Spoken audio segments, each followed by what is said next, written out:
The Duke of Ashbourne did not shout. He never shouted.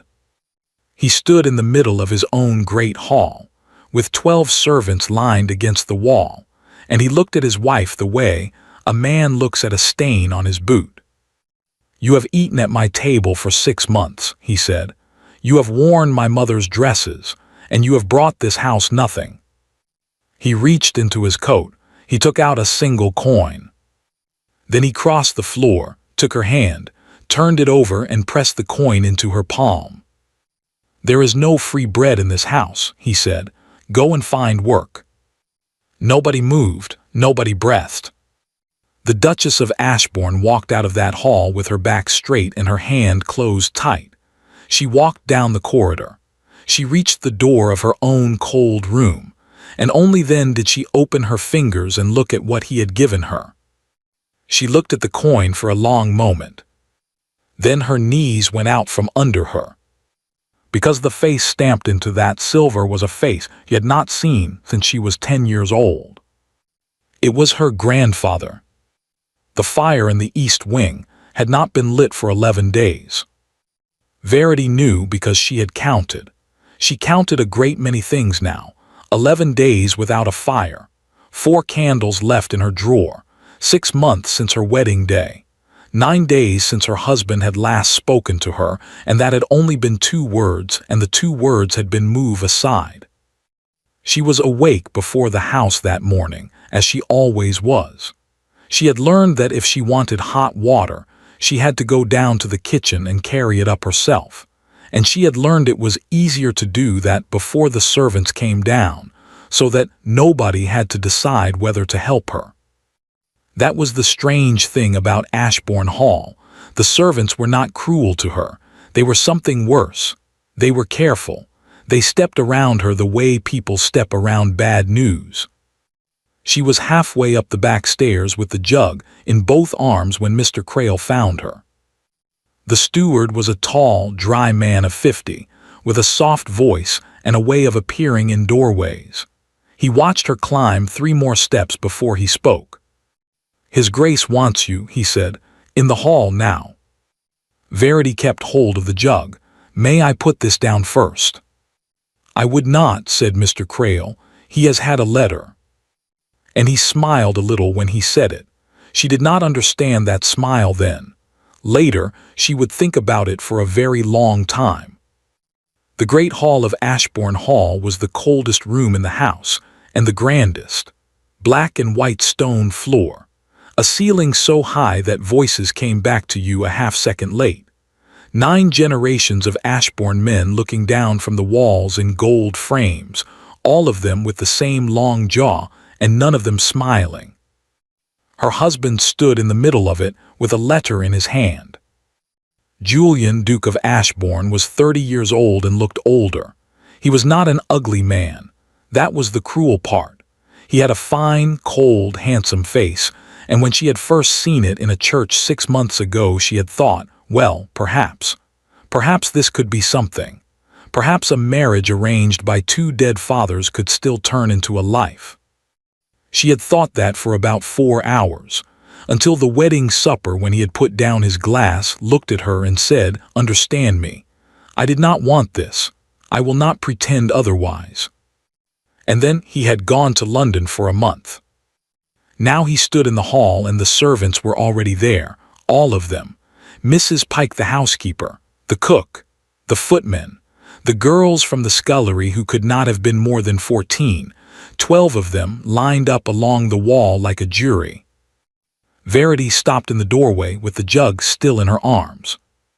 "Come in," said the Duke. She came in. She set the jug down carefully on the floor by the wall, because there was nowhere else to put it, and she was aware of every single person in the room watching her do it. "Do you know what this is?" he said, and held up the letter. "No, Your Grace." "It is from Halloway and Sons," he said. "It is the 4th this year. It concerns the debts of this estate." He let the paper fall to his side. "And it concerns the money that was promised to me when I married you, £12,000. Do you know how much of it has arrived?" Verity's mouth was dry. "No." None of it, he said. Not 1 shilling in 6 months.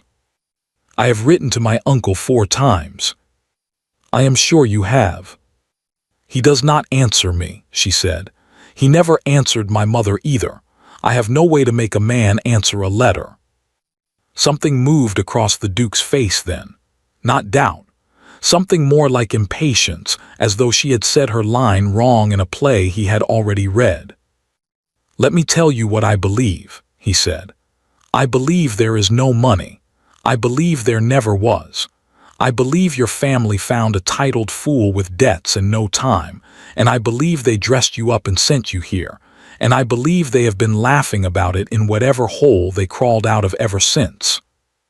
That is not true. Then where is it? She had no answer. That was the terrible thing. She had asked herself the same question 100 nights in a cold bed, and she had no answer, and standing in that hall in front of 12 people she could not invent one. Her silence seemed to satisfy him. Very well, said the Duke of Ashbourne. He turned so that he was speaking to the room and not only to her. Then we will have honesty in this house if we can have nothing else. Mrs. Pike by the wall closed her eyes. This woman is my wife, he said. She is the Duchess of Ashbourne. She is also, so far as this estate is concerned, a debt. She eats. She burns candles. She wears my mother's clothes because she arrived here with 3 dresses and one of them was mended at the elbow. She contributes nothing, and she will continue to contribute nothing unless something in this house changes today. Verity looked straight ahead at the wall. There was a portrait there of the 4th Duke. She looked at his gold buttons and she counted them. 9. She counted them twice. So her husband said, something will change. He put his hand into his coat pocket. There is no free bread in this house, he said. Not for me. Not for Mrs. Pike, who is 61 and works 14 hours. Not for the girls in the scullery. And not for you. He crossed the floor towards her. He took her right hand, the first time he had touched her since the church, turned it palm upward, and pressed something small and cold into it. Go and find work, said the Duke. Then he closed her fingers over it with his own hand, and let go, and walked out. Nobody in that hall spoke. Verity stood absolutely still. She was aware that if she moved too fast she would break, and if she broke here, in front of them, she would never be able to look at any of them again for as long as she lived in this house. So she did not move fast. She bent down. She picked up the water jug because it was hers to carry and nobody else was going to carry it. She straightened. She turned. And she walked the length of that black and white floor with her chin up and her hands shut tight, and she did not look at a single face. She heard Mrs. Pike say her name once, very quietly behind her. She did not stop. Her room was in the east wing, where the fire had not been lit for 11 days. She got the door shut behind her. She set the jug on the boards, and then her hand began to shake so badly that she had to hold her wrist with her other hand to keep it still. Go and find work. She had been the daughter of a schoolmaster. She had scrubbed her own floors and cooked her own dinners and nursed her own mother through 2 winters of coughing, alone, in 2 rooms above a saddler's shop in Bath. She was not afraid of work. She had never in her life been afraid of work. That was not what was shaking her hand. What was shaking her hand was that he had done it in front of the scullery girls. She sat down on the edge of the bed. She breathed. She thought about her mother, who used to say that a person can carry almost anything if they put it down for a moment first, and she made herself count to 20. Then she opened her fingers. It was a silver coin, about the size of a shilling, worn smooth around the rim. Not a king's coin. She knew that at once because there was no crown on it. It was a bank token, the kind the private banks had struck years ago in the bad years, when there had not been enough royal coin to go around, and a man's promise had been stamped in silver and passed from hand to hand. Around the edge, in small clean letters, it read, HALLOWAY and SONS bath, 1 shilling payable on demand. And in the center of it, in profile, was the face of an old man with a heavy brow and a blunt nose and a jaw like a shovel. Verity stopped breathing. She knew that face. She had seen that face once when she was 10 years old on a wet street in Bath. Her mother had gripped her hand so hard it hurt and pulled her back into a doorway, and Verity had asked who the old gentleman was, and her mother had waited until the carriage had gone past before she answered. "That is my father," her mother had said. "He does not know you exist, and he does not want to."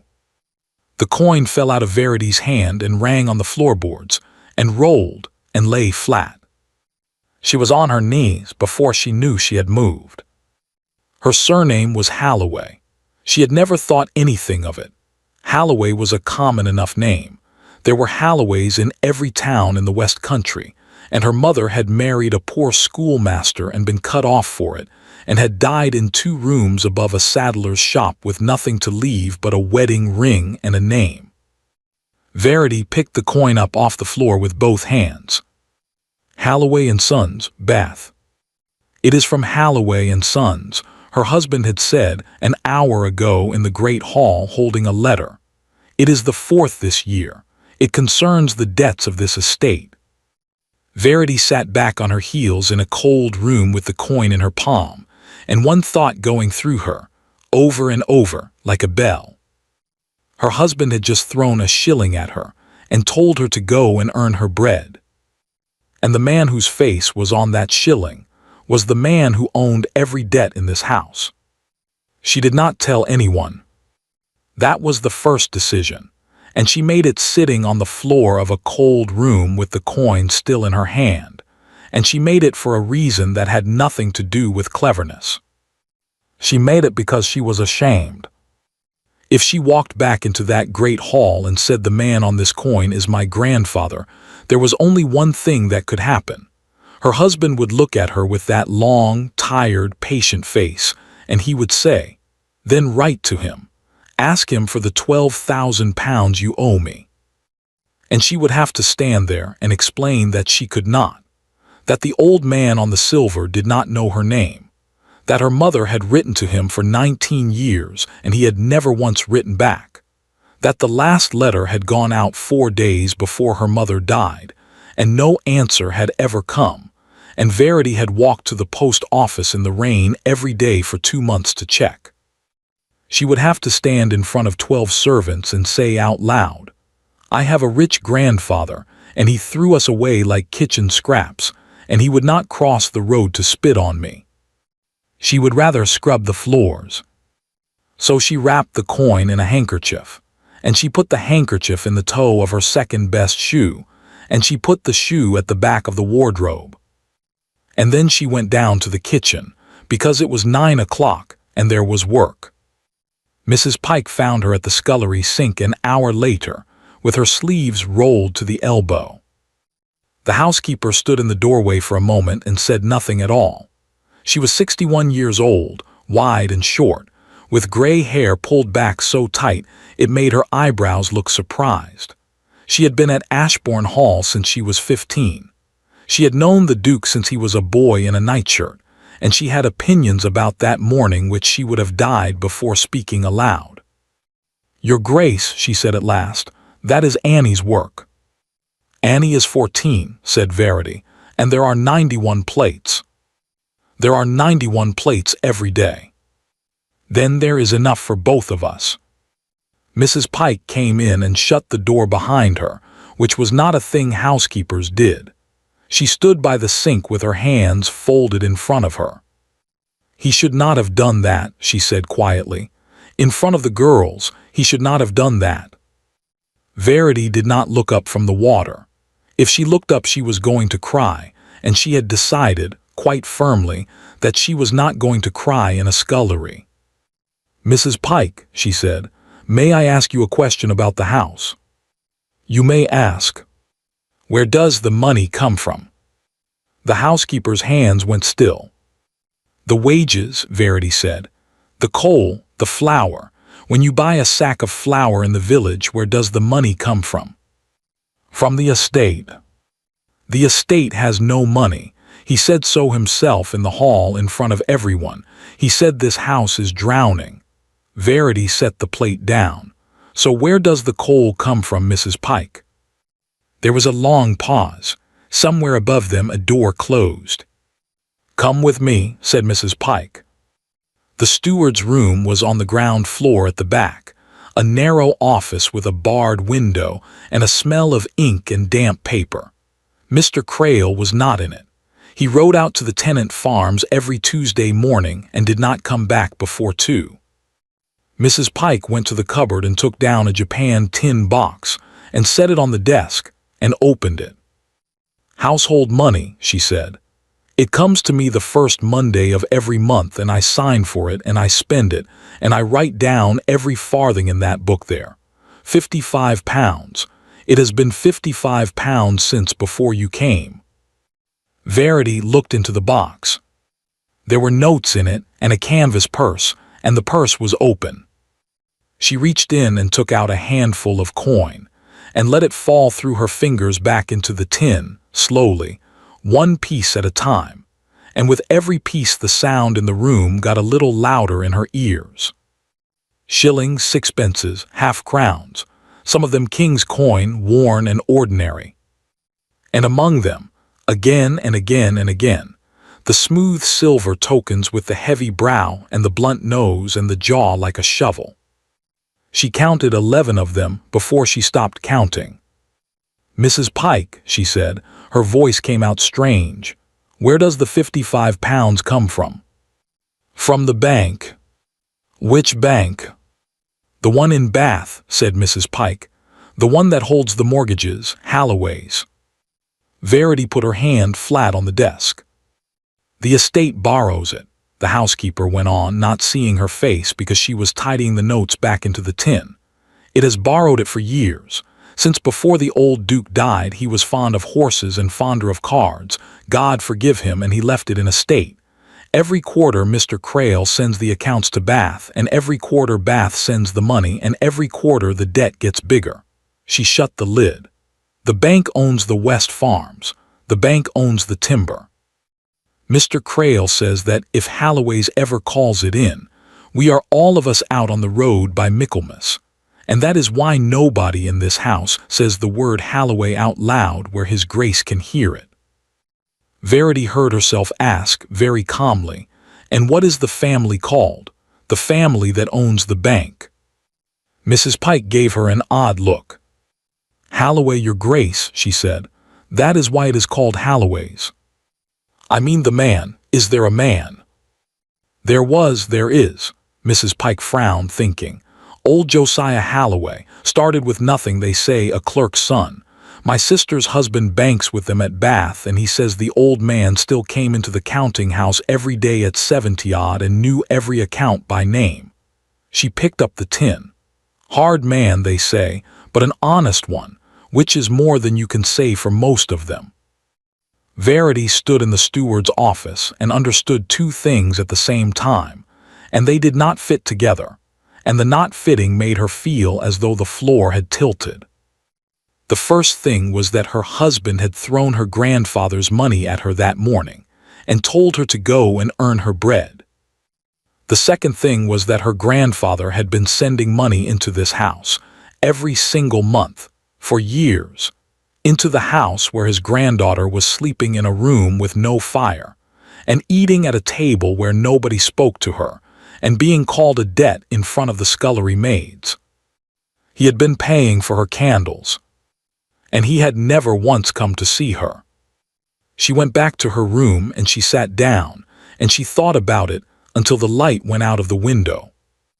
There were only two explanations, and she turned them over and over like a coin between her fingers. The first was that he did not know, that the ledgers in Bath said Ashbourne, estate of, and nothing more, and no clerk had ever thought to write down the name of the Duke's wife, because why on earth would they? That she had walked into her grandfather's account book without either of them ever knowing it. The second was that he did know, that he had always known, that he had let his own daughter die in 2 rooms above a saddler's shop, and let his granddaughter be sold to a bankrupt duke for £12,000 that never came, and had gone into his counting house every morning at 70-odd, knowing all of it, and had never lifted his pen. Verity was 22 years old. She had learned by then that when you have 2 explanations and one of them is kinder, the kind one is usually the lie. She took the handkerchief out of the shoe and unwrapped it. "Payable on demand," said the letters around the rim. "Then I will not demand anything," she said out loud to the empty room. "Not from you, not from him, not from anyone in this house." She said it the way people say things at 22 when they are hurt, and mean every word, and have no idea at all what they are actually promising. Then she wrapped the coin up again, and she got out her mother's mending basket, and she thought about what a woman with 3 dresses and no money could actually do in a village of 400 people. Her husband had told her to find work. Very well. She would find work. She would find it publicly, and she would find it well, and she would find it in the one village in England where every soul for 6 miles would see the Duchess of Ashbourne doing it.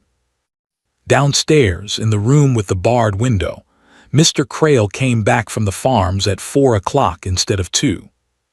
He stood in the doorway of his office for a while, without taking off his coat. Then he went to the cupboard, took down the Japan tin and opened it. He looked at the notes. He looked at the canvas purse. He counted the tokens in it, and his lips moved slightly while he did it, and when he had finished, he stood very still for a moment with the lid in his hand. He was a careful man.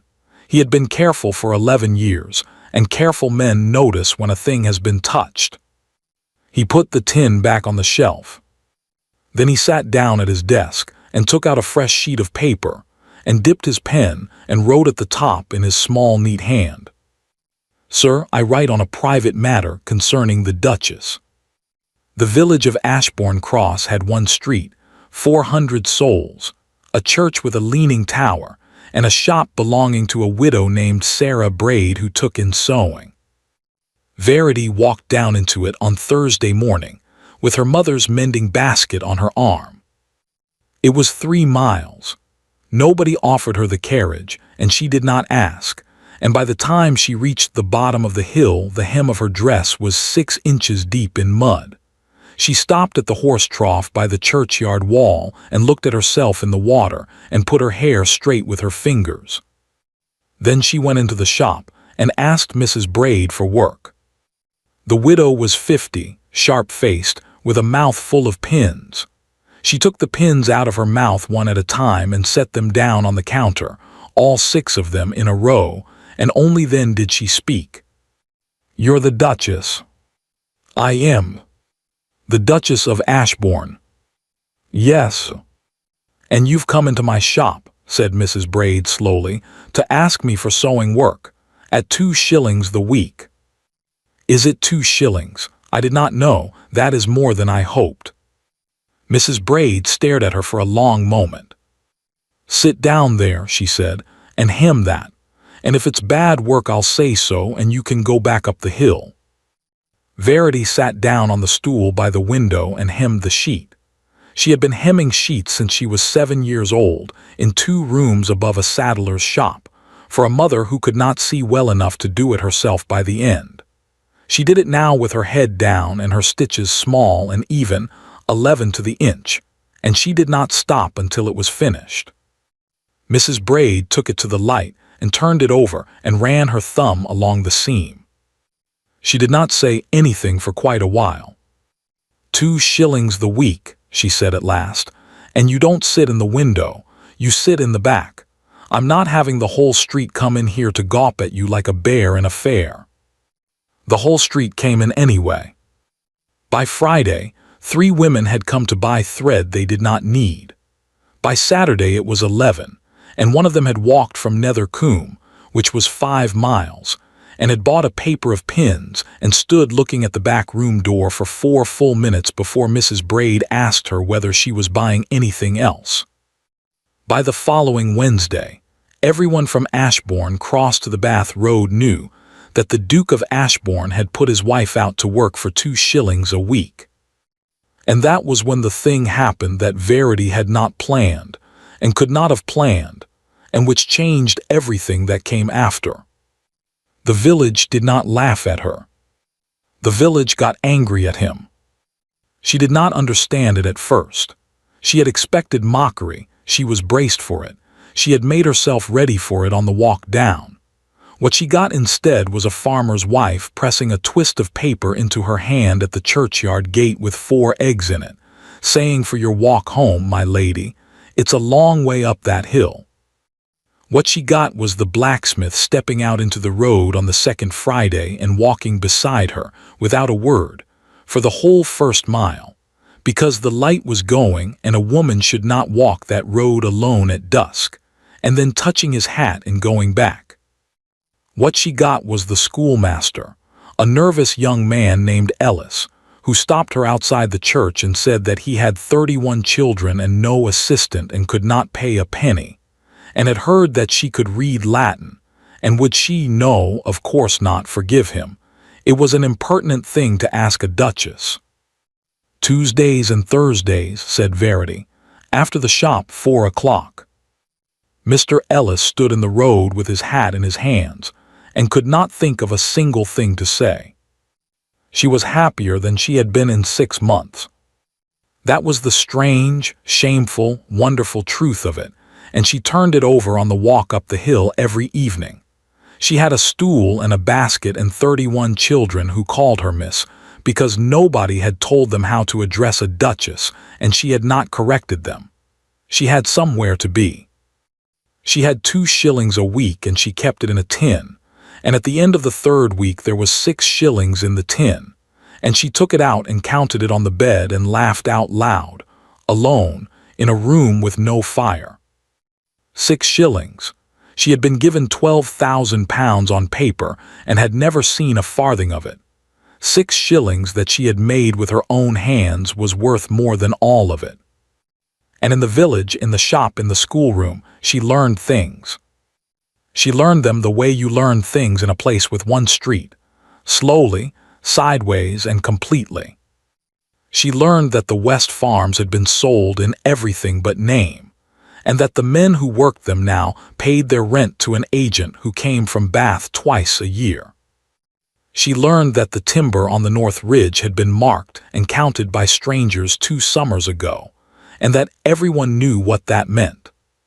She learned that when old Tom Wick had gone to the hall in January to ask for a new roof on the cottage where his wife was coughing, Mr. Crail had told him there was no money and sent him away, and that the rain had come through all winter, and that Mrs. Wick had died in March. And she learned, from 4 different people in 3 weeks, always in the same lowered voice, the name of the bank in Bath that held every stone of Ashbourne Hall in its fist. She said nothing. She sewed and taught and listened, and at night she lay awake and built the shape of it in her head, piece by piece, the way you build a picture from the edges in. Her grandfather's money had bought the roof over her head. Her grandfather's money had not bought a roof for Mrs. Wick.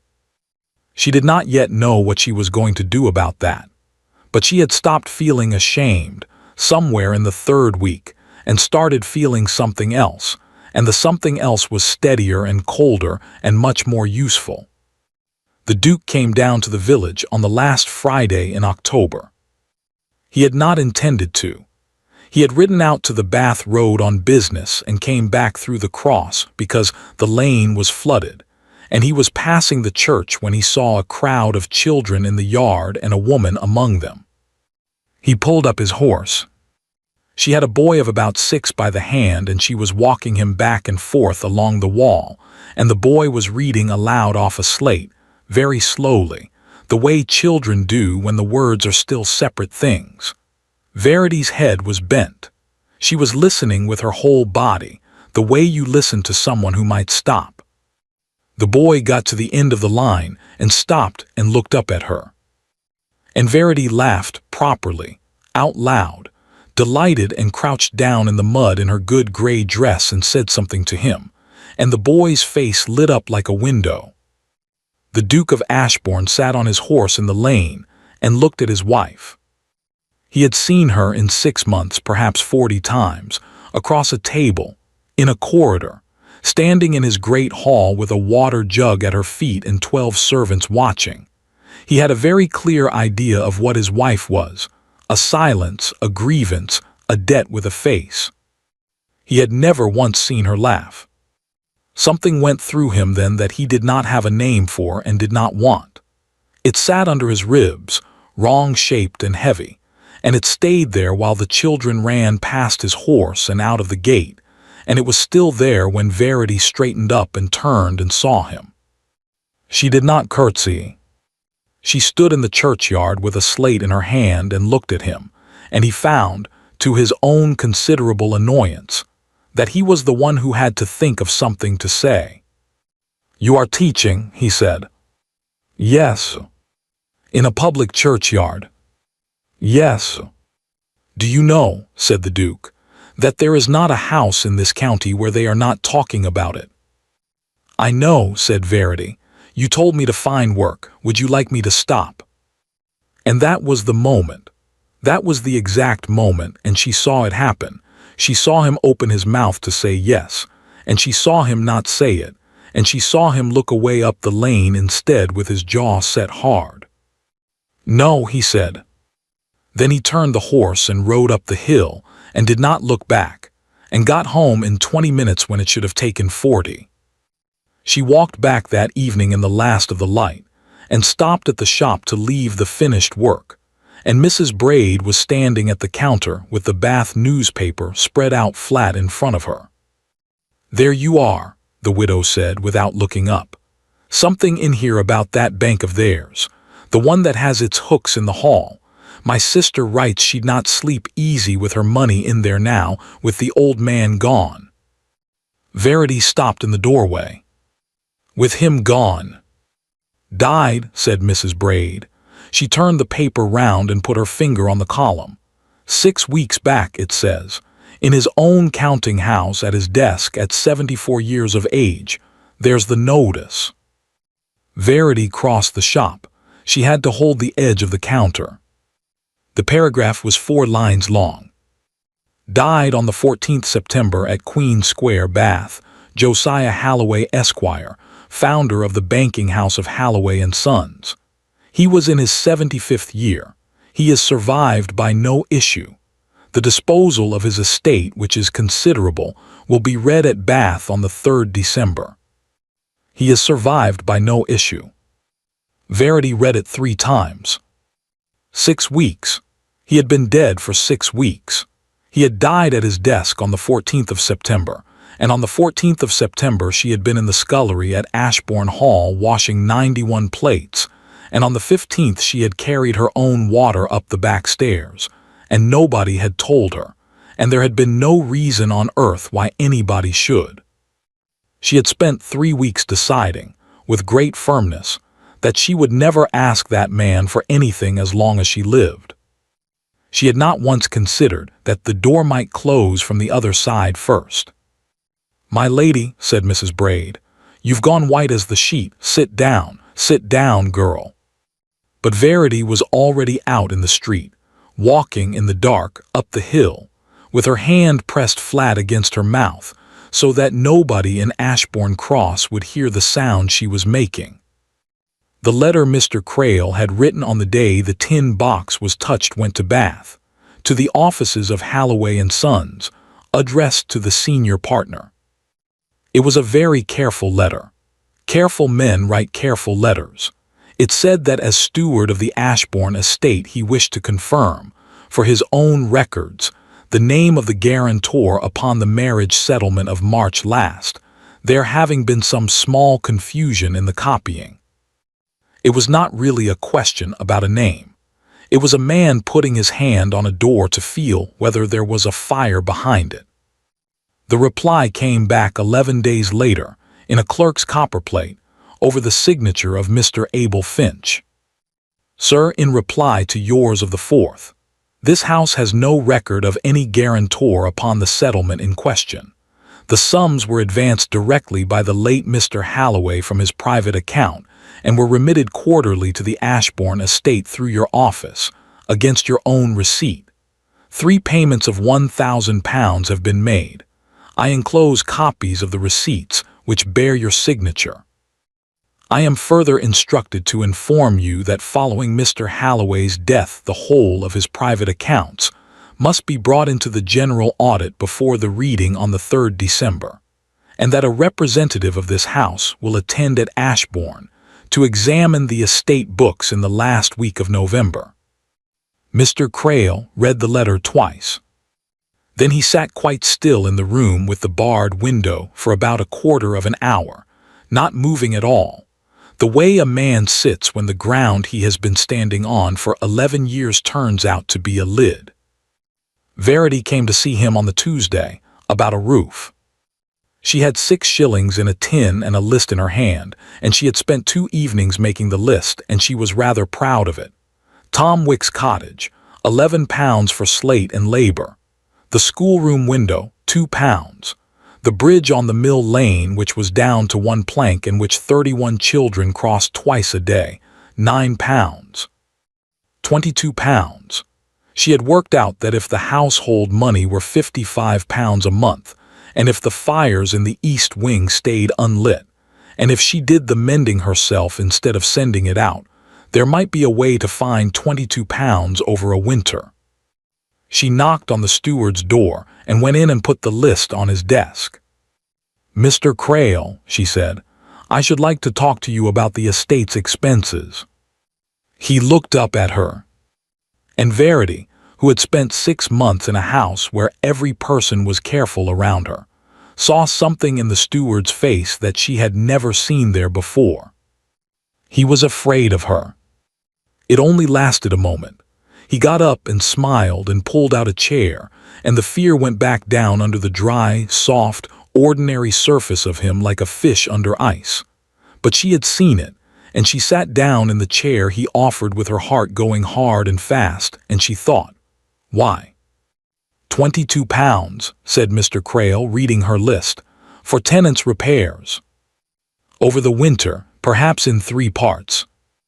There is no money for tenants' repairs, Your Grace. There has been none for 4 years. I understand that the household receives £55 a month from Bath. For the household, he said, not for roofs. Mr. Crail, said Verity, a woman died in that cottage in March. He set the list down. He aligned it with the edge of the desk, very precisely, using 2 fingers. May I ask, he said, what put it into your head to come and ask me this? I walk past the cottage twice a day. You walk a great deal lately. You walk and you sit in Mrs. Braid's shop, and you sit in Mr. Ellis's schoolroom, and you listen to a great many people. He looked up. You have been asking about the bank. I have not asked anyone about the bank. You have been asking Mrs. Pike about the household money. You opened the tin. Verity said nothing. There is a thing you should understand about this house, said Mr. Crail. He said it kindly. That was the worst part. He said it in the voice of a man explaining a difficulty to a child he is fond of. His Grace does not read figures. He never has. He signs what I put in front of him because his father signed what I put in front of him, and because on the day the old Duke died there were 4 men in the hall wanting money, and I was the one who got them out of the house. That is 11 years. Do you know what that is worth, Your Grace? 11 years of a man's trust. I imagine it is worth a great deal. It is worth everything, said Mr. Crail, and you have been here 6 months. He came round the desk. He did not touch her. He stood beside the chair and looked down at her and dropped his voice to something almost gentle. You are going to stop, he said. You will stop asking, and you will stop counting, and you will stop putting lists on my desk. Because if you do not, I will go upstairs and I will tell His Grace that his wife has been going through the estate accounts behind his back, and he will believe me. He has believed me for 11 years, and he has not believed you for 1 single day since the hour he married you. He straightened up. Now, was there anything else? Verity stood. She was 22 years old and her hands were shaking, and she made herself take one breath before she spoke, because her mother had taught her that a shaking voice loses an argument no matter what it says. "Mr. Crail," she said, "you did not ask me why I wanted the money." "I beg your pardon." "You did not ask what the 22 pounds was for. You did not ask whether I understood the accounts, or where I had learned to read a ledger, or whether I was making trouble out of ignorance." She picked up her list off his desk. "You went straight to the tin box, straight to it in one step before I had said the word money aloud." The room was very quiet. "A man only does that," said Verity, "if he already knows what is in the tin." She got as far as the door. "Your grandfather is dead," said Mr. Crail. Verity stopped with her hand on the latch. The whole world got very small and very loud. "I am sorry to be the one to tell you," he said behind her in that same soft voice. "It was in the Bath paper, September. I have known who you are since the day the settlement papers came into this house, Your Grace, and I have never said one word of it to a living soul, and neither have you." A pause. "Which is interesting, is it not, that neither of us has said it?" Verity did not turn around. She could not. "You will want to think about how that looks," said Mr. Crail. "A girl comes into a ruined house as a bride. She never tells her husband that the bank breaking him belongs to her own family. She says nothing for 6 months while he sinks. And then the old man dies, and a fortnight later she is suddenly very interested in the estate accounts." He let it sit there. "I have a great deal of respect for you, Your Grace. I did not think you had it in you. But it does look extremely bad, and you will find that a steward's word and a duke's temper are quite enough to hang it round your neck." "That is not what happened." "No," Mr. Crail agreed pleasantly, "but it is what it looks like, and I have found over 11 years that what a thing looks like is very nearly always stronger than what it is." She walked out into the yard and stood by the pump and put both hands on the cold iron of it. 3,000 pounds. She did not know that number yet. She would not know it for another 5 weeks, but she knew now, standing in that yard with her heart slamming, that the money had not simply failed to come. Something had happened to it. Money does not fail to arrive from a bank. Banks are the one thing in England that do not forget. And she knew something worse. She could not tell her husband. Not now. Not any of it, not the coin, not the name, not the tin, not one word, because the moment she opened her mouth, Crail's version was waiting, already built, already better than hers. She knew all along. She watched you drown and said nothing. It was true, too. That was the unbearable part. She had said nothing. She had said nothing out of shame, and shame is impossible to explain to a man who has already decided you are a liar. Verity stood in the yard until her hands were numb. Then she went in and got her basket and walked the 3 miles down to the village to finish a set of 6 pillow slips, because there was nothing else in the world that she could do that would make anything better, and at least the pillow slips would be finished. Mr. Crail did not go upstairs that day. He was not a hasty man. He waited 9 days. He waited until the Friday, when he brought the quarter accounts up to the library for signature, and stood at the Duke's elbow while he signed them, and gathered the papers, and got as far as the door. Then he stopped and turned and said, in the voice of a man who has been arguing with himself for a week and has just lost, "Your Grace, may I say something that is not my place?" The Duke did not look up. "You will anyway." "It concerns her Grace." Now he looked up. "She walks down to the village 6 days in the week," said Mr. Crail. "She is at the shop until 4, and after that she is at the schoolhouse, and she does not start back up the hill until dark. That is 2 hours, 4 days a week, in a schoolroom with the door shut and no other soul in the building but Mr. Ellis." He paused exactly long enough. "He is 26 years old, sir. He is unmarried. The clock on the library mantelpiece ticked 11 times. Go on, said the Duke of Ashbourne. The blacksmith walks her home on Fridays. The blacksmith. I say nothing against her, I would not. Mr. Crail looked at the carpet. But she is a young woman who has been badly used in this house. Forgive me, sir, but she has, and everyone in the county knows it, and she is out of it 6 days a week, and she has begun to look happy. That is all. She has begun to look very happy indeed, and she does not look happy here. He waited. He was a careful man, and he had spent 11 years learning exactly where this particular man was thin. Shall I have the carriage brought round on Fridays, sir, he said, so that she need not walk? And the Duke of Ashbourne, who had sat on a horse in a lane 6 weeks ago, and watched his wife laugh in a churchyard, and had not had a name for what went through him then, said, No, leave it. But his hand had closed around the pen, and it stayed closed, and Mr. Crail went out and shut the door very quietly behind him and allowed himself, halfway down the stairs, a small and private smile. The rain began on the 8th of November, and did not stop for 4 days. On the 3rd night the Mill Lane Bridge went. Verity heard about it at 6:30 in the evening, in Mrs. Braid's back room, when a boy came in soaked to the bone, saying that the water was over the lane, and Sally Wicks too were on the wrong side of it, and their grandfather could not get across. She was out of the shop before Mrs. Braid could reach for her shawl. The lane was a river. The plank was gone, she could see where it had been, a raw white scar on the bank where the post had torn out. On the far side, up on the rise where the ground was still dry, 2 small figures stood holding each other's hands, and old Tom Wick was in the water to his thighs 20 feet downstream, trying to work his way across and not managing it, because he was 68 and the current was taking his feet. Verity got hold of the gate post and shouted at him to go back. He could not hear her. Nobody could hear anything over the water.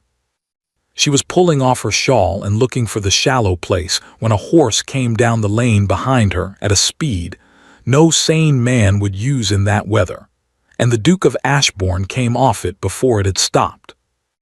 Don't, he said. There are children. I know, don't.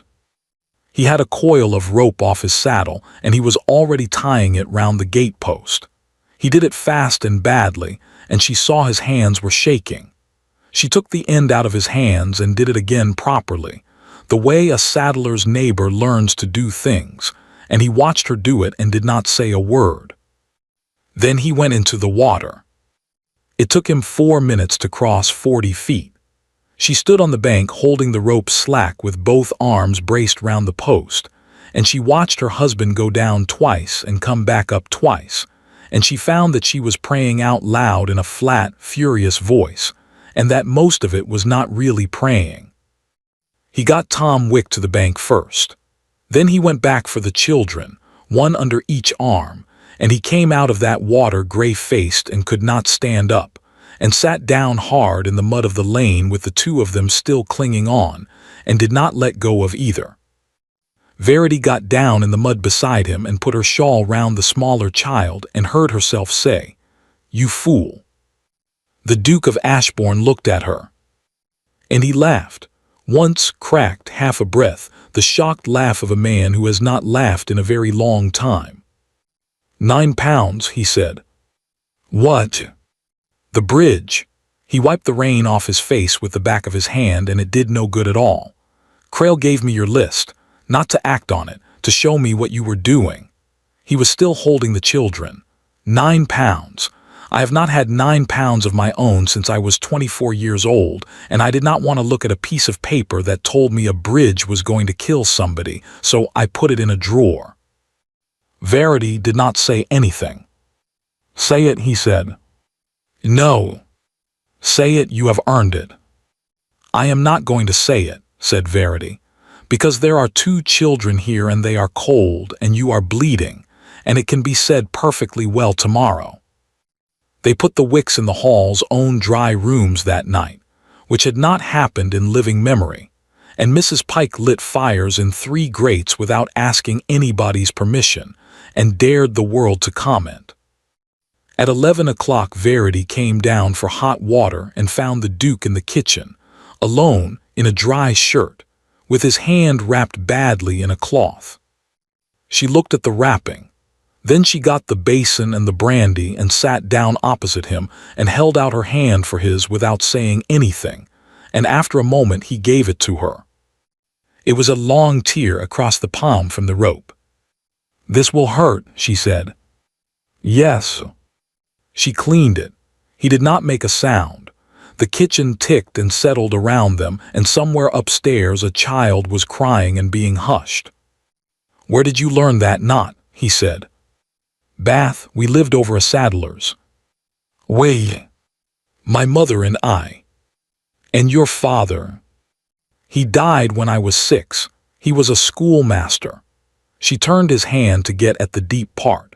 "He taught Latin to the sons of men who did not pay him, and he died of a fever he caught from one of them, and my mother sewed for 11 years so that I could have shoes." The Duke was quiet for a moment. "Your uncle," he said, "the one in Bath, the one with the 12,000 pounds." Verity's hands went still on the bandage.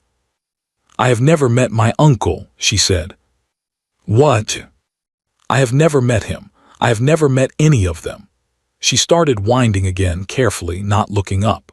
"My mother married beneath her and her family cut her off, and she wrote to them for 19 years and they never wrote back. When she died there was nothing left, and a solicitor came to the lodging house and told me that a settlement had been made and that I was to be married in March. That is all I know. I signed what he put in front of me because I was 22 years old and I had £4 and nowhere to go." She tied the end off. "You have been telling me for 6 months that my family cheated you. Your Grace, I do not have a family. I have a name and a mending basket, and I have never in my life seen 1 shilling of that money." He looked at her across the kitchen table for a long time. "I called you a liar," he said. "In my own hall, in front of the girls from the scullery." "Yes." "I put a coin in your hand." "Yes," said Verity. And she thought for 1 whole second, she genuinely thought, tell him now. Tell him about the coin and the tin and Crail and the name. He would believe you now. She opened her mouth. And what came out was, "Your hand will want looking at again tomorrow." Because she was 22, and frightened, and because there is a particular kind of cowardice that comes over people at exactly the moment they are being forgiven, when the thing they have to say might undo it. That second was the most expensive second of her life. 2 days later, 11 cartloads of slate came up the Bath Road. The Duke of Ashbourne had sold his father's hunters, 4 horses, the last good thing the estate had that was truly his, and he had done it without telling anyone, and the money went on slate for the Wick Cottage and 8 others, on £9 of timber for the Mill Lane Bridge, and on glass for the schoolroom window. He did not tell Verity. She found out from the blacksmith. She walked into the library that evening and stood in the doorway, and he looked up from a ledger he did not understand, and neither of them said anything for a moment. "It was your list," he said. "It was your horses." "They were eating and doing nothing," said the Duke, "which is a fair description of me, and I could only sell one of us." Verity laughed. He looked at her when she did it. He looked at her the way a man looks at a fire in a room that has been cold for 11 days.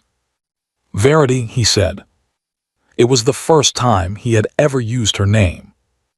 And that was as far as it got, that, and 1 step towards each other across a library carpet, and her hand almost on the back of a chair, and his almost on hers.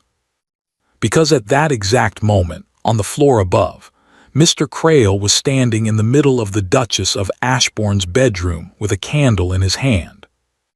He was not hurried, he never was. He put the ducal seal, the heavy silver matrix that stamped every deed and lease on the estate, and which lived in a locked drawer in his own office, into the bottom of her wardrobe, under her second-best shoes. He put £50 in banknotes, taken that morning from the household tin, inside her mending basket, folded flat beneath the lining. And on her writing table, half tucked under the blotter so that it would look hidden but not too well hidden, he left a letter. It was in a small, neat, sloping hand that was not quite hers, but was near enough that nobody who was angry would look twice. It was not finished. Unfinished letters are always more convincing than finished ones. To A. Finch, Esquire, Halloway & Sons, Queen Askew, Bath. Sir, I have now the seal and can send you what you require by the week's end. You may tell the gentleman that the estate is worth far less than the books show, and that when the audit comes at the month's end, there will be no. He set the candle down and looked at his arrangement the way a man looks at a table he has laid. He had 8 days until the bank's representative arrived at Ashbourne to open the estate books. 8 days to have the Duchess out of the house, disgraced, in a place where nobody would think to ask her surname. Then he went down to the library and knocked, and said that he was very sorry to disturb his grace, but that £50 was missing from the household money, and that Mrs. Pike was in a dreadful state about it, and that he thought it best the house be searched. All of it, he said, every room including his own. Especially his own. They found the notes in the mending basket at 9:20. They found the seal under her shoes at 25 past. And at 9:30 on the 18th of November, the Duke of Ashbourne came down the great staircase into the black and white hall with an unfinished letter in his hand, and every servant in that house was standing along the wall, because Mr. Crail had thought it best that the search be conducted openly, in front of everyone, so that no one should be under any suspicion. 12 of them, the same 12. Verity stood in the middle of the floor, in the same place she had stood in June. "Tell me this is not your hand," said the Duke. And she looked at the letter, at the name Halloway written out plain across the top of it in ink, and she understood with a clarity that went through her like cold water that she was about to have to say the truest sentence of her life. "That is my grandfather's bank, and I have known it since June, and I never told you. And that there was not one single person in that room who would believe the rest of it." "It is not my hand," she said. "Then whose?" The scullery girls were crying. Mrs. Pike had her fist against her mouth. "Your Grace," said Verity, "please send them out, please. Send them out and I will tell you everything, and I am asking you," her voice went, and she took it back and finished, "I am asking you not to do this to me twice in the same room." For a moment, one moment, and she saw it, the Duke of Ashbourne wavered. Then Mr. Crail said, quietly from the foot of the stairs, "Sir, the seal was under her shoes." And the Duke's hand closed around the letter until the paper tore. "Get out of my house," he said. She went out of the front door of Ashbourne Hall at 10 o'clock at night on the 18th of November with a shawl, a mending basket she was not allowed to keep, and nothing else. They took the basket at the door. Mr. Crail said regretfully that it was estate property. It was raining. Of course it was raining. She got as far as the second gate before her legs stopped working properly, and she sat down on the wet stone of the mounting block and stayed there for some time, and then she got up and walked 3 miles down the hill because there was nowhere else in England to walk to. She slept in the church porch at Ashbourne Cross.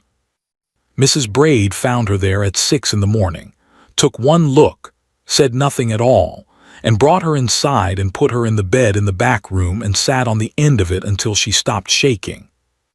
The village did not believe it for one single minute. That was the thing that Mr. Crail, for all his 11 careful years, had not thought about. He had lived at Ashbourne Hall since he was 39, and he had spoken to perhaps 6 people in the village in all that time, and he did not know what she had been doing down there. Sarah Braid knew.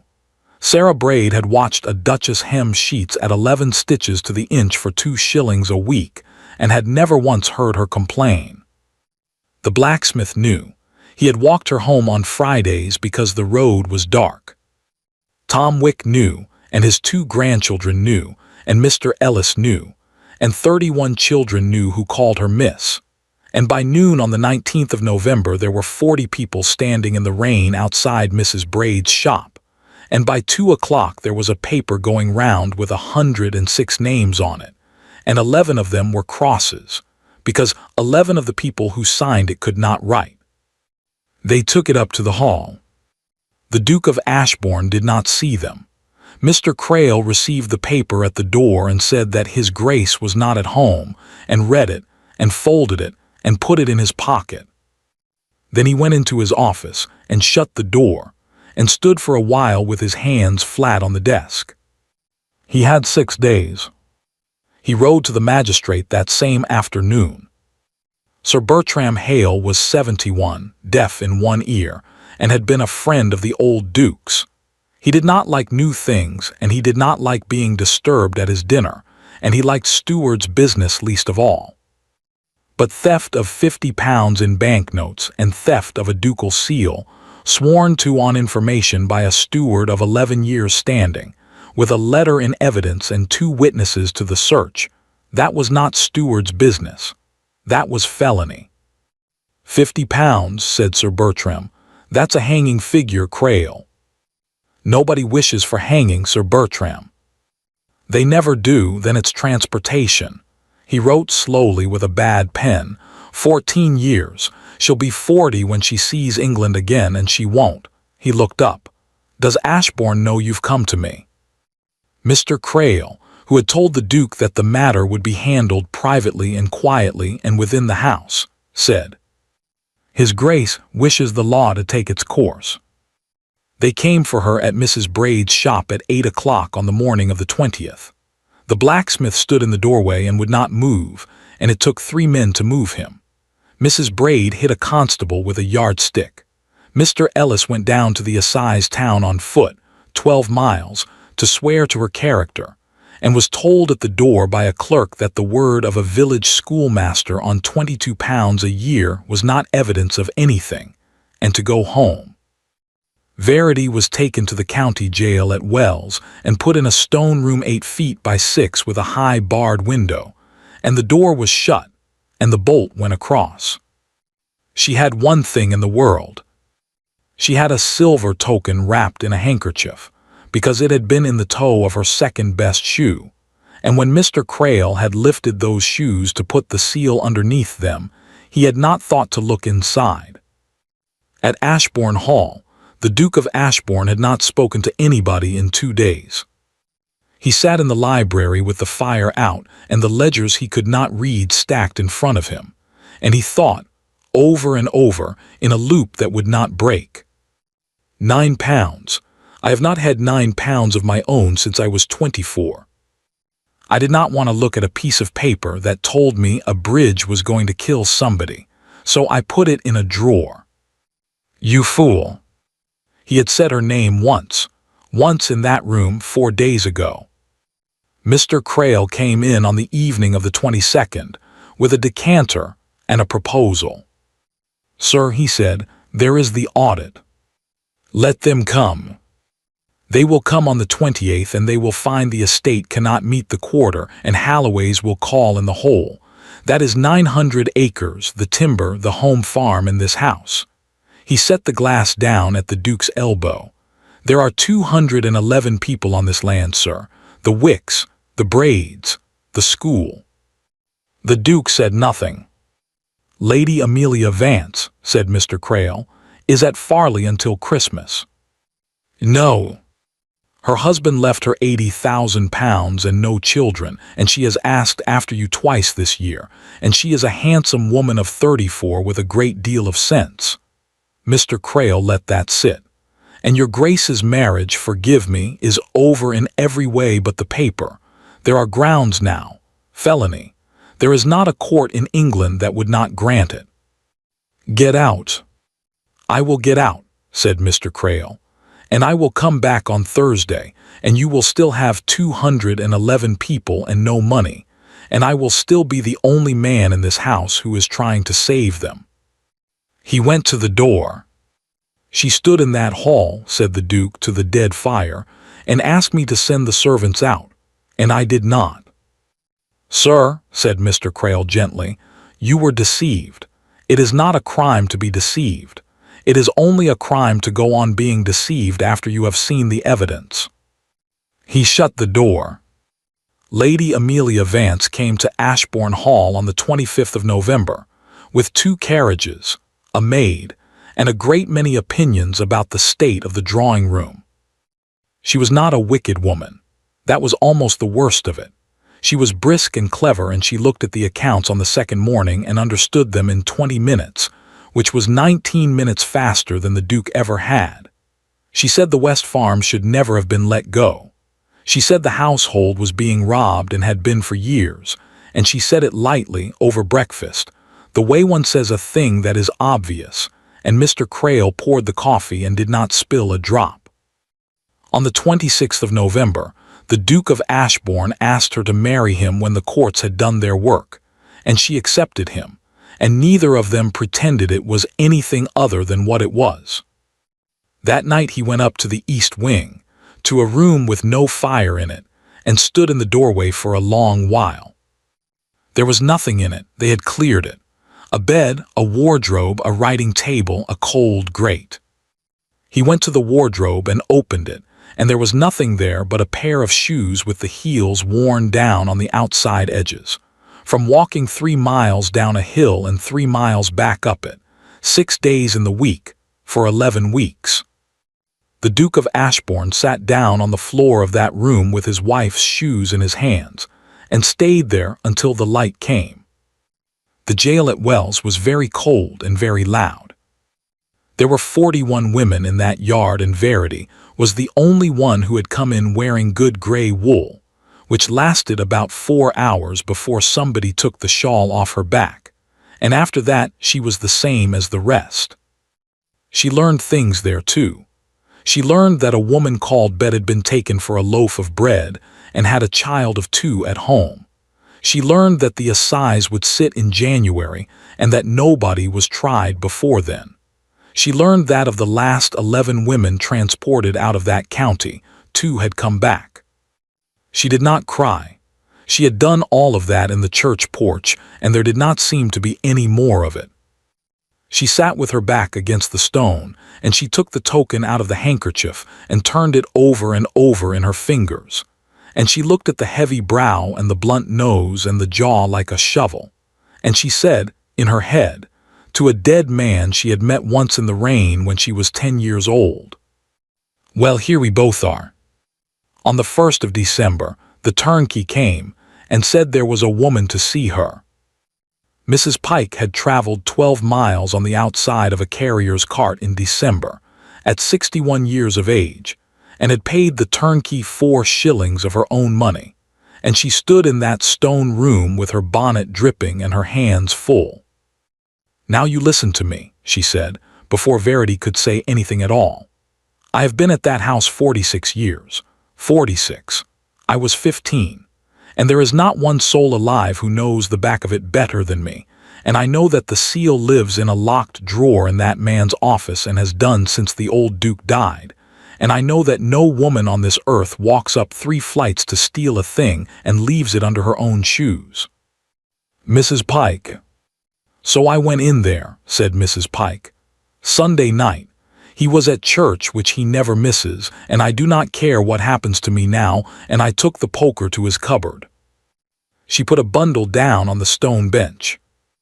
It was tied with tape, and it was thick, and it smelled of a closed drawer.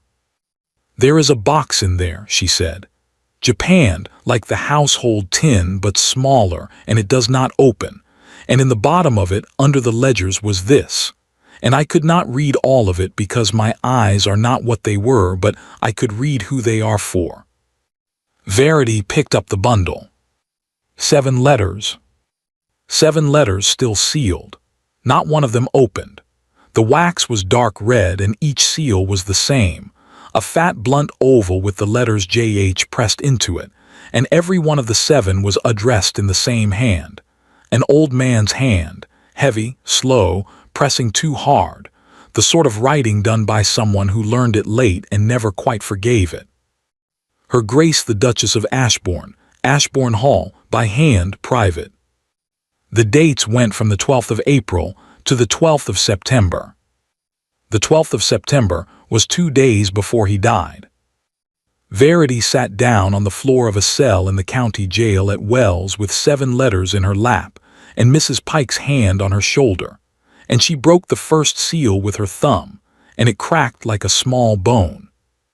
The letter inside was 1 page. The writing filled all of it and ran up the margin at the end, the way it does when a person has more to say than they planned. "My dear girl," it began, "you will not know me, and you will have been told a great many things about me, and most of them will be true. I am writing to you because I am 74 years old, and I have already wasted 19 years being right about your mother, and I do not have another 19. I have looked for you since the summer of 1810. It took me 4 years, and I will tell you why it took so long, and I am not proud of it. I know what house you are in. I know exactly what house you are in better than you do, my dear, and I am sorrier about that than I can put on paper, because I am the one who put you there."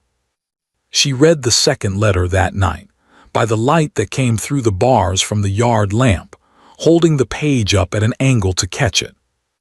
"You will want to know about your mother's letters," it said. "I will not make it easier than it is. I got every one, 19 years of them. I read every one on the day it came, and I put every one in a box, and I never answered a single one, and there is no reason for it that I can give you that is not simply pride. She married a man with £40 a year, and I had told her what would happen, and I was determined to be right about it, and I was right about it, and being right about it cost me my only child. In April of 1810, she wrote to me for the first time asking for money, not for herself, for a doctor for her chest and for her girl's shoes. I put that letter in the box with the others for 11 days, because I was 70 years old and still a stubborn man, and on the 12th day I got up in the night and dressed and went down to the counting house and made out a draft for £400 and sent it by the morning coach. She had been dead 9 days. They had already given up the rooms. Nobody knew where the girl had gone. I have spent every year since then looking for you, and I want you to understand that I am not writing to you now out of kindness. I am writing out of the other thing, whatever the other thing is called." Verity sat on the floor of that cell with the page against her chest and cried for the first time in 11 days, not for herself, and not really for him, but for a woman in 2 rooms above a saddler's shop who had gone to her grave, believing that 19 years of letters had never been read. She had 4 letters left, and half of the 3rd, when the turnkey put his head in at 7 the next morning and said she was wanted at the Sessions House. She folded them into her sleeve. Mr. Crail discovered the forced cupboard on the morning of the 28th of November, an hour before the banksman was due. He stood looking at the splintered wood for perhaps 20 seconds. Then he went and found Mrs. Pike in the still room and dismissed her without a character, and told her to be off the estate by noon. 46 years. She had come to that house at 15 years old in the reign of a different king. She did not go to her room to pack. She went up the front stairs, which she had not used in 46 years, and walked into the library without knocking. "Your Grace," said Mrs. Pike, "I am dismissed, so you will hear this out, and then I will go." The Duke of Ashbourne looked up. "That girl came into this house in March with 3 gowns, and one of them mended," she said. "She carried her own water up the back stairs from the first week because she would not have Annie do it twice. She washed plates in my scullery. She never once, not once, sir, and I would swear it on my mother, said one word against you to any living soul in that house, and there was not a servant here who did not give her a dozen chances to." "Mrs. Pike," I have not finished. You will let me finish, because I am 61 and turned off at noon, and I shall not get another chance in this life." He did not speak again. "Mr. Crail keeps the seal in a locked drawer and has done since your father died. Your wife has never had a key to any room in this house but her own, and it does not lock." Mrs. Pike's chin was shaking and her voice was not. "And there is a black box in that man's cupboard that has no business being there, and I went in on Sunday and took a poker to it.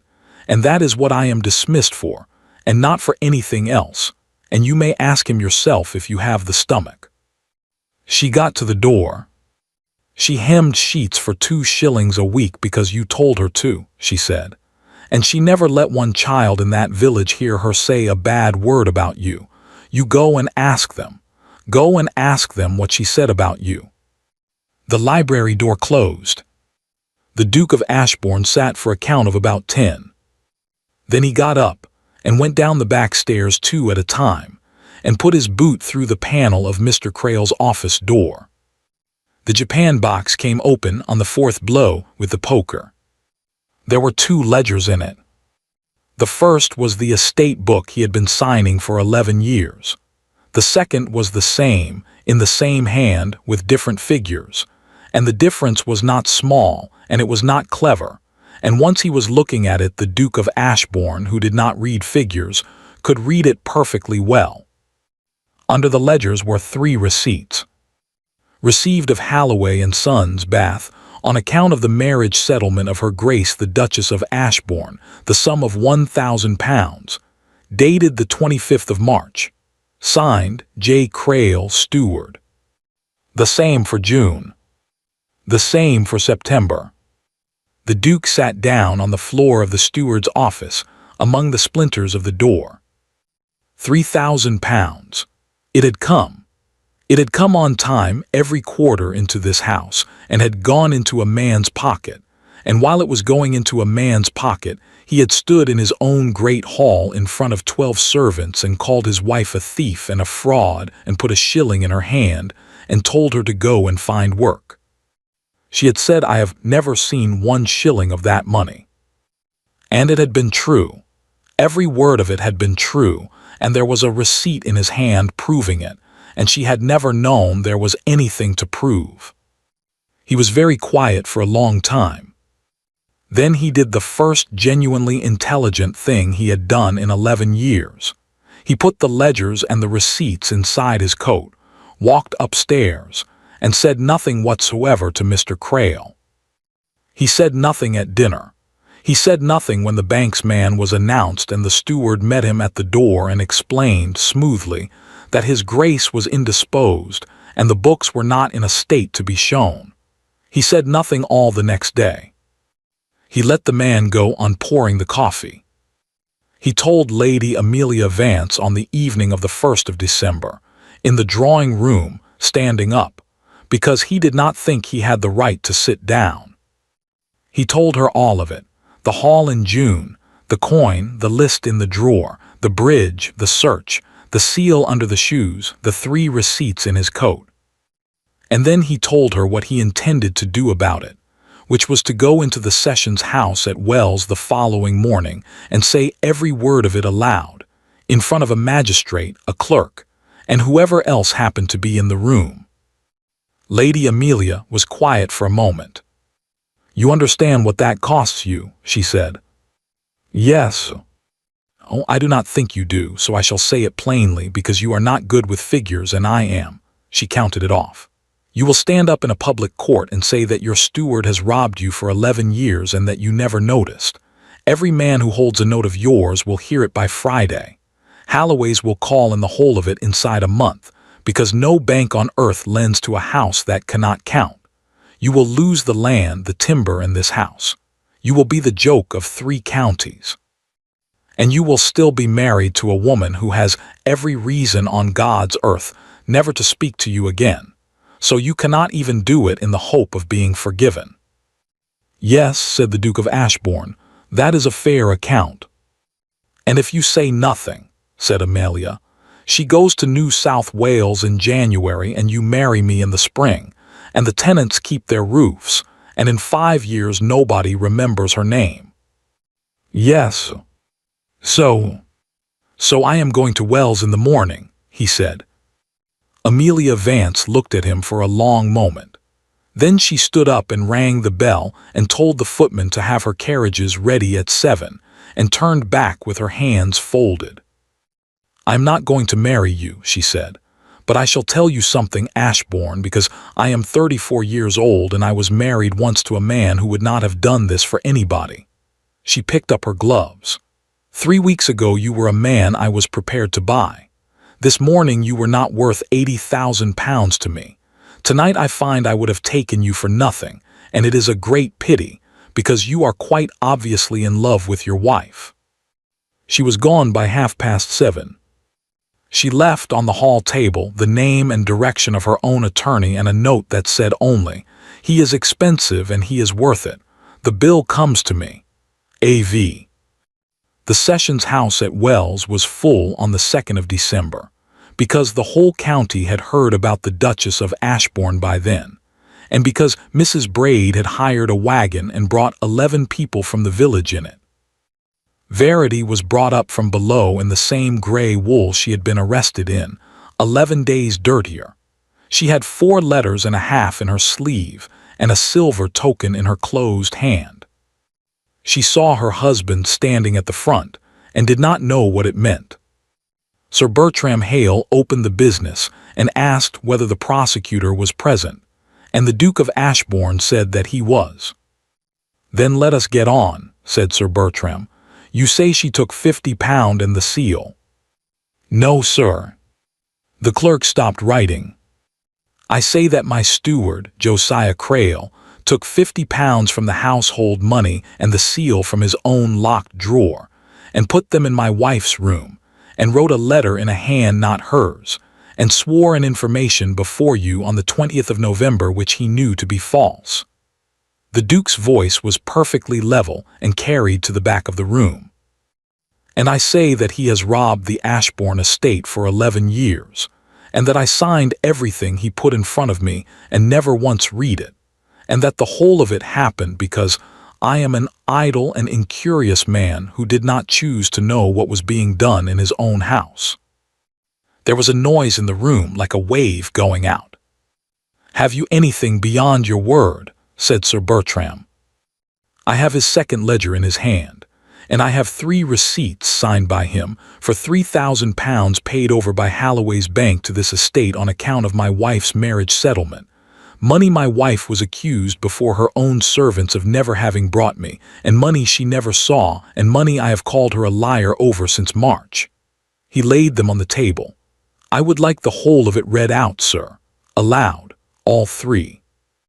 "Ashbourne," said Sir Bertram more quietly, "you know what this does to your credit?" "Yes."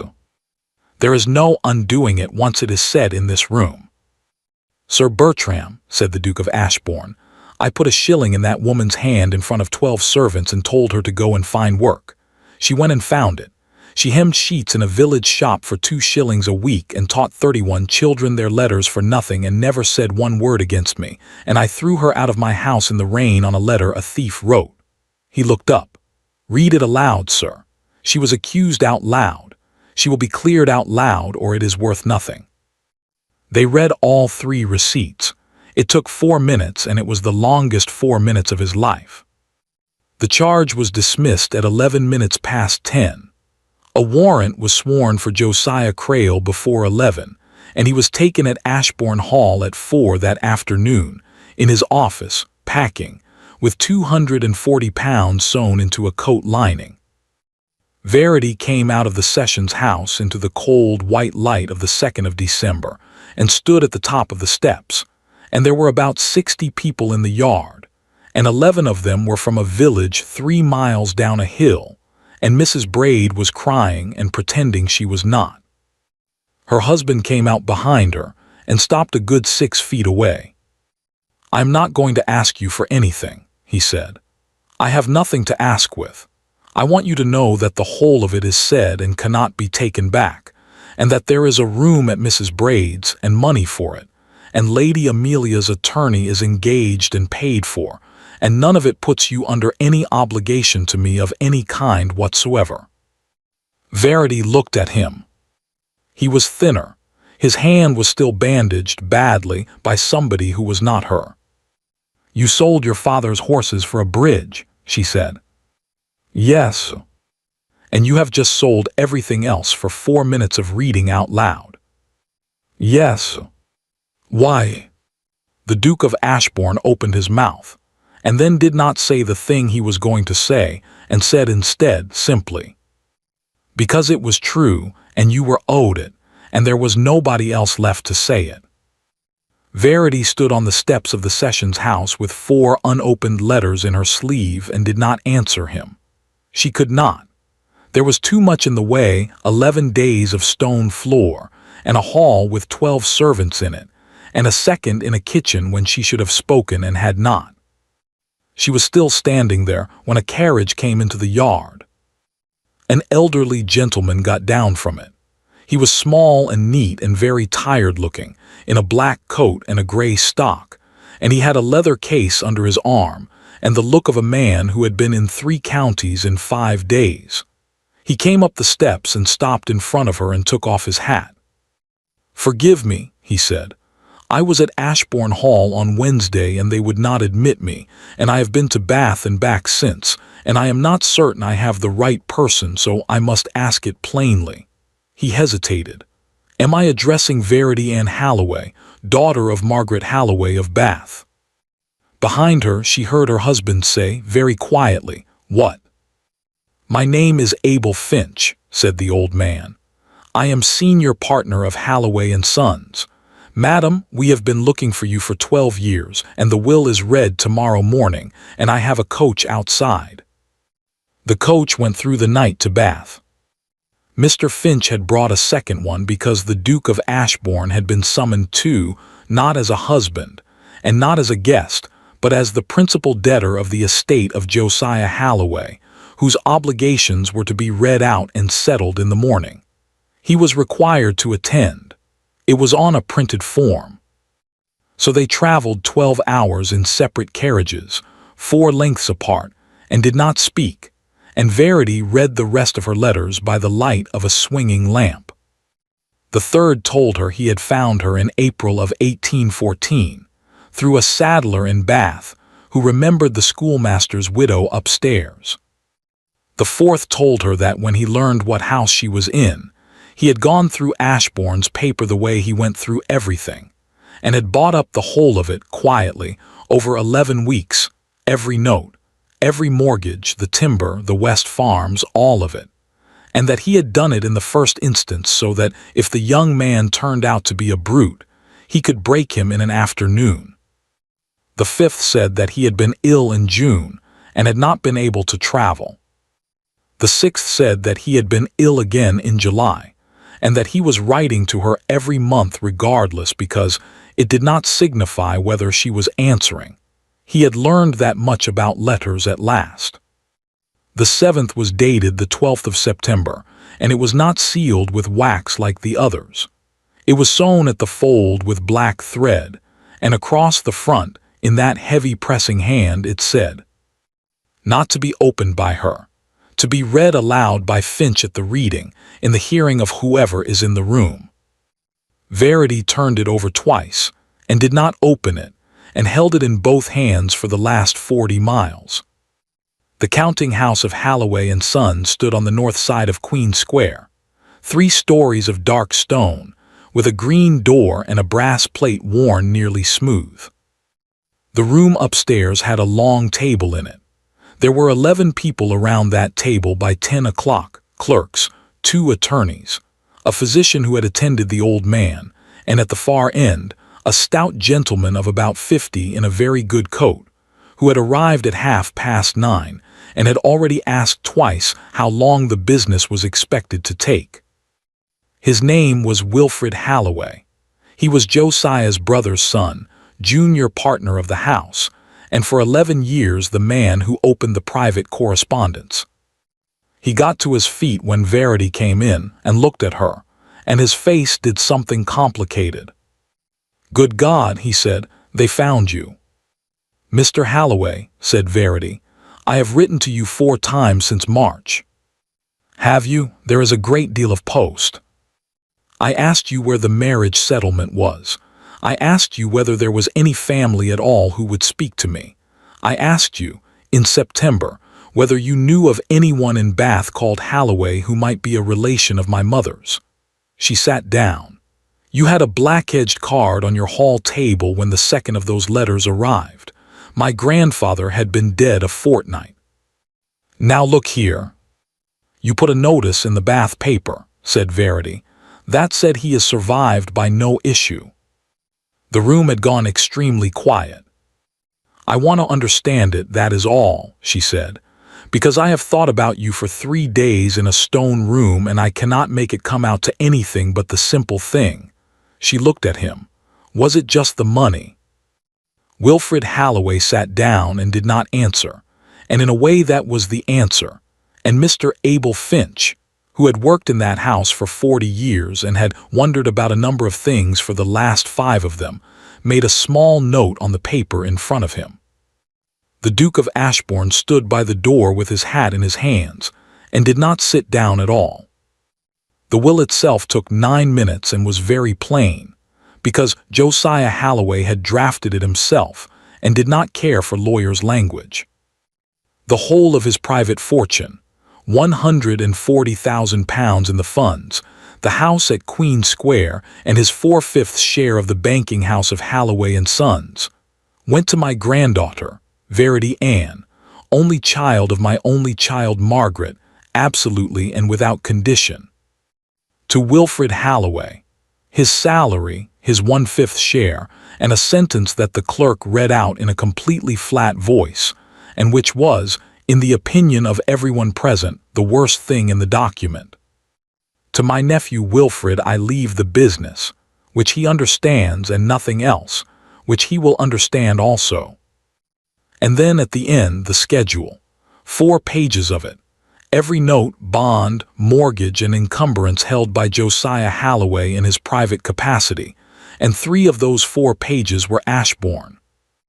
900 acres, the timber on the North Ridge, the home farm, the West Farms, the hall itself, £61,000 of debt at 4.5%, every penny of it now the property of the woman sitting at the end of the table in a grey wool dress with 11 days of jail still on it.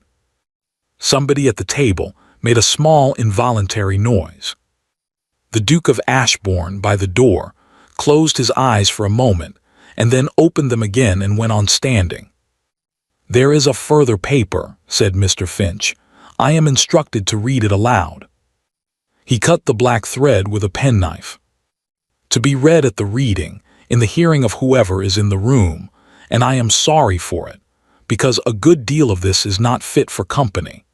But I have found that things said in private can be denied afterwards, and things said in front of 11 people cannot, and I would rather be embarrassed than misunderstood. My name is Josiah Halloway. I began as a clerk's son with no shoes, and I have made £140,000, and I have been told all my life that this makes me a man worth listening to, and it does not. I have been wrong about the only thing that mattered for 19 years. My daughter Margaret married a schoolmaster with £40 a year. I told her she would starve. She did not starve. She sewed, and she was happy, and she wrote to me every year to tell me so, and I read every letter and answered none of them, because I had said she would starve and she had not, and I would rather have been right than have been her father. She died on the 9th of April, 1810, of a disease that £400 would have treated. I sent the £400. It arrived 9 days late. I have that draft still. In April 1814 I found her girl. She had been married 5 weeks by then, to Julian, Duke of Ashbourne, by a settlement drawn up in this house, and I want it written down plainly that I arranged that marriage. Nobody else did. My nephew executed it and did not ask questions, and my granddaughter signed it because she was 22 and had £4 in the world. I bought up the whole of the Ashbourne debt before I did it, all of it, so that if the man was a brute, I could put him in the street inside a month and take her out of there. Now I must set down why I did not simply take her out of there to begin with, because a reasonable man would have. I did it because I did not trust myself to judge him. I have judged one marriage in my life. I judged it on £40 a year, and I was wrong, and my daughter died in 2 rooms over a saddler's shop being right about me. So I said to myself, this time, old man, you will not judge. You will find out. You will put the girl into that house with nothing, no name, no money, no friends, no grandfather, and you will watch what a man does with a woman he believes is worth nothing to him. Because that is the only honest way to learn what is in a man, and there is no other, and I did not know how else to do it. I know exactly what that makes me. I have used my own granddaughter as a weight on a scale. There is no version of this in which I am a good man, and I am not going to write one. But I want the following understood, and it is the reason I am putting it in the will rather than saying it kindly in a letter. I meant to be there. I meant to come in the spring, and I was ill, and in the summer, and I was ill again. And I have been writing to her every month so that when I did come, she would know who I was. It has not gone as I planned. If this is being read out, then I have run out of time, and she has been in that house on her own for longer than I ever intended, and whatever she has suffered there is mine and not hers, and I ask her pardon for it, and I have no right to expect it.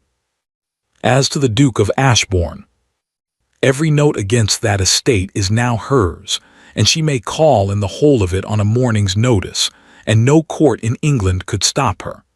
I have thought a long time about whether to instruct her. I shall not instruct her.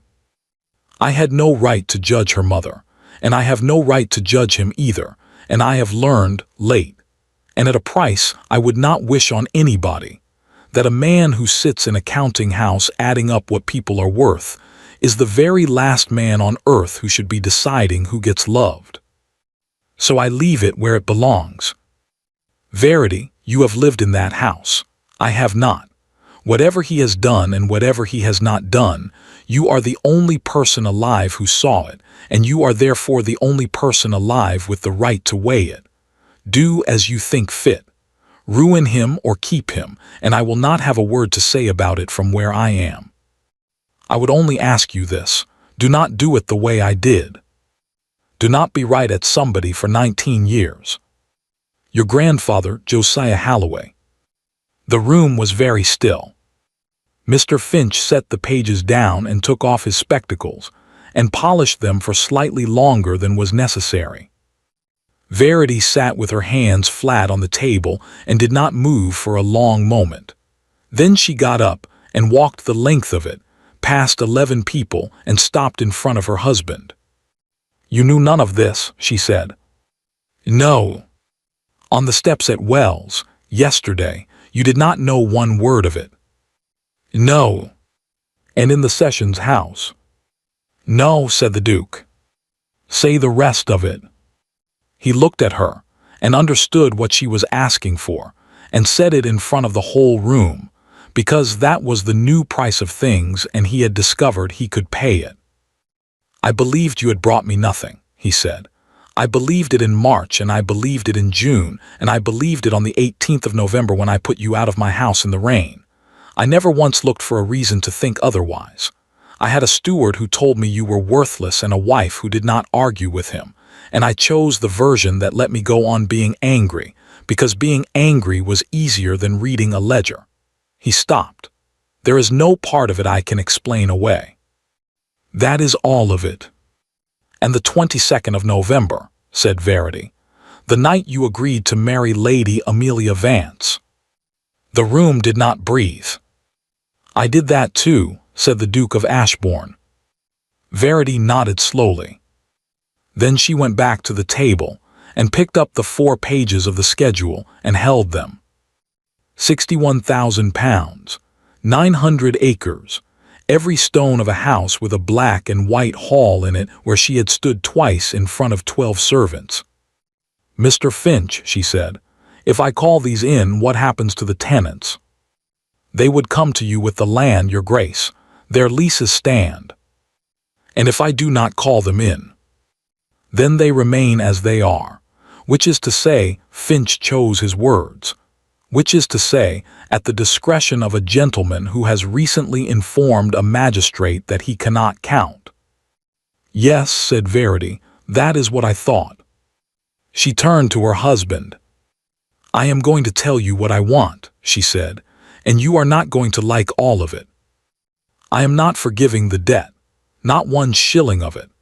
Ashbourne stays mortgaged to me, and I shall hold every note, because my grandfather bought them to protect me, and I am not going to throw away the only thing he ever actually managed to give me. The estate goes into trust. Mr. Finch will draw it. The tenants get their leases in writing, at a rent set by the trust and not by you, 31-year leases, and the repairs come out of the estate, and they come out first, before the house, before the horses, before the wine. The books are opened every quarter to the bank, to me, and you will sit with me while I do it, and you will learn to read them, and if it takes you 2 years, then it takes you 2 years. Yes, said the Duke. I have not finished. Verity's hands were shaking now, and she let them. I am not coming back to Ashbourne Hall as your Duchess, not this month and not in the spring. I have a house in Queen Square that I have never seen, and a bank I do not understand, and a grandfather I met once in the rain when I was 10, and I am going to sit down in the middle of all of it and find out who I am when nobody is telling me I am worth nothing. You may write to me. Verity. You may write to me, she said, every month whether I answer or not. My family has a way with letters. You will find it runs in the blood. And the Duke of Ashbourne, who had lost 900 acres, £61,000, a fiancé, a steward, 4 horses, and his reputation in 3 counties in the space of 11 days, stood in a counting house in Queen Square and started, very quietly, to laugh, and then stopped, because it had turned into something else on the way. Every month, he said. Every month. For how long? Until I answer one, said Verity. She put out her hand, not for his hand, palm up, the way a person holds it out when they are giving something back rather than taking. He did not understand at first. Then he did, and took the bandage off his own palm, the bad one, the rope tear that had never been dressed properly since the night in the kitchen, and put his hand in hers. It has gone septic, said Verity, looking at it. I told you it would want looking at again. Yes. You are an extremely stupid man. Yes, said the Duke of Ashbourne. Say my name, she said, the way you did in the library. I have thought about it for a fortnight in a room with a stone floor, and I should like to hear it again in a room where nobody can take it away from me. He said it. And 11 people in a counting house on the north side of Queen Square looked very hard at their papers, and Mr. Abel Finch, senior partner of 40 years standing, wrote nothing at all on the sheet in front of him for some considerable time. Josiah Crail was tried at the January Assize on 11 counts and transported for life. He sailed in the spring, in the same season, on the same tide, and very nearly on the same ship as the one he had arranged for the Duchess of Ashbourne. The £3,000 was never recovered. Verity did not much mind. As she remarked to Mr. Finch, it had been her own money going round in a circle for the better part of a year, and it had at least had the decency to prove something on the way. Epilogue a year on. He wrote every month, as he had been told to. The first letter was 4 pages, and she did not answer it. The second was 2 pages, and she did not answer that either. By the 5th, he seemed to have understood what the thing actually was, because after that they stopped being appeals and started being reports. The Wick roof is finished. It took 9 days and not 11, because Tom Wick's grandson is 15 now and worth 2 men. The slate is the wrong color, and the whole village has an opinion about it. Mr. Ellis has 40 children. He says this is because the mothers heard that the school teaches Latin, and they have decided Latin is respectable. He has asked me to tell you that the boy who could not read the slate, Peter Sallow, now reads better than his father, and that his father cried about it in the churchyard and denies it. Mrs. Pike is back. She would not come back to the same wages, and told me so to my face in the hall, and I have raised them. She says the east wing chimney has not drawn properly since 1798, and that she has told 4 dukes about it, and none of us listened. I have let the shooting to a man from Bristol who I do not like. It is £200. Mr. Finch has the papers. He never once asked her to come back, not in 13 letters. She noticed that and thought about it a great deal, and came to understand that he had worked out something that most people never work out, that asking would have made it a favor, and she had had a bellyful of being at the discretion of a gentleman.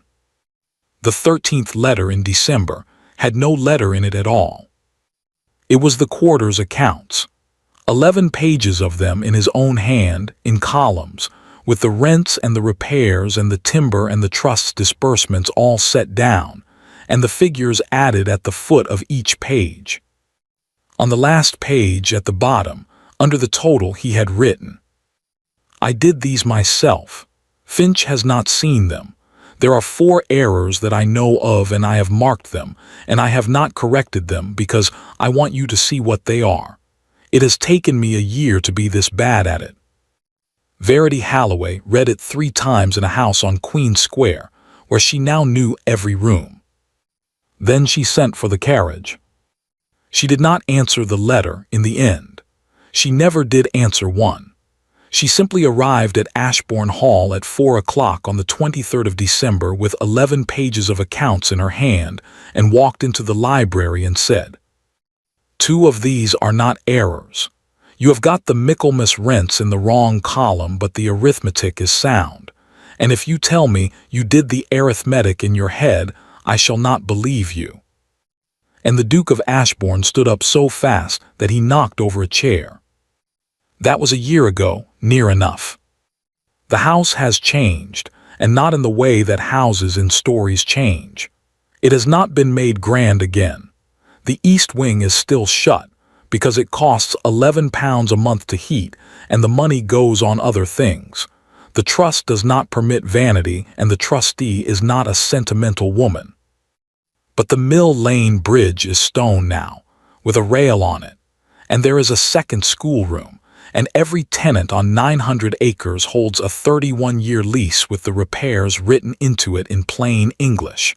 And there are 241 people on that land where there were 211. The books are opened on the first Monday of every quarter in the library with the fire lit. He does them. She checks them. It takes 4 hours and they argue for most of it, and Mrs. Pike brings tea in twice and has been heard to say, in the servants' hall, that she has worked in that house for 48 years and never once heard laughing come out of the library on an accounts day, and that she does not know what to make of it and does not intend to try. Above the fireplace in the great hall, the black and white hall, the one with the 9 dead Ashbourne men on the walls and the floor she stood on twice, there is now one small frame. It is a plain oak frame, 4 inches square, with glass in it and a worn silver bank token behind the glass, and underneath on a card, in a woman's small even hand, HALLOWAY and SONS Bath, 1 shilling payable on demand. Guests always ask about it. It is the only thing in that hall worth less than £100, and it is in the best position in the room. The Duke tells them it was a gift from his wife's grandfather. That is all he tells them, and it is perfectly true, and Verity has never once corrected it in front of company, though she generally has to leave the room. She is 6 months gone with the child now, and it has been a nuisance, because Mr. Finch is 72 and wishes to retire, and there is a great deal of business, and because the Bath physician has views about carriages which Verity considers superstitious, and has said so twice, in writing. She still goes down to the village. Not to sew, Mrs. Braid has 2 girls under her now and does not need her, and charges the hall proper rates and is not shy about it. But she goes down on Tuesdays and Thursdays, and there are 41 children in that school, and 11 of them are girls, which was not the case 2 years ago and took a certain amount of arranging. They still call her Miss. She has never corrected that either. There was a man at the door last month. He was a timber merchant from Bristol, up to buy the standing oak on the North Ridge, and he had done a great deal of business in a great many great houses, and he knew exactly how it went. You dealt with the gentleman.